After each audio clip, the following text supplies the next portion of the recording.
1957 ஹிந்தி சினிமாவை தூக்கி பிடிச்ச ஒரு படம். இந்த படத்துக்குள்ள 1 இல்ல 2 இல்ல 10 பாட்டு இருக்கு. டைரக்டர் அனுராக் கஷ்யப் அவர்கள் கூட ஃபேவரட் படம் அப்படின்னு சொல்லியிருப்பாங்க. குருதத் இயக்கத்துல வந்த பியாசா அப்படின்ற படம்.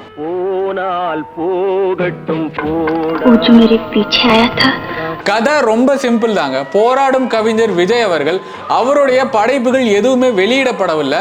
நிறைய நிராகரிப்புகளை சந்திக்கிறாங்க. அவருக்கு குலோபா அப்படின்ற ஒரு பெண்ணோட உதவி கிடைக்குது. அந்த பெண் மேல காதல் வருது. அப்புறமா பற்பல பிரச்சனைகளுக்கு அப்புறம் அந்த காதல்ல அவர் ஜெயிக்கிறாரா இல்லையா அப்படின்றதான் படத்துடைய கதை. வந்தது தெரியும் போவது எங்கே.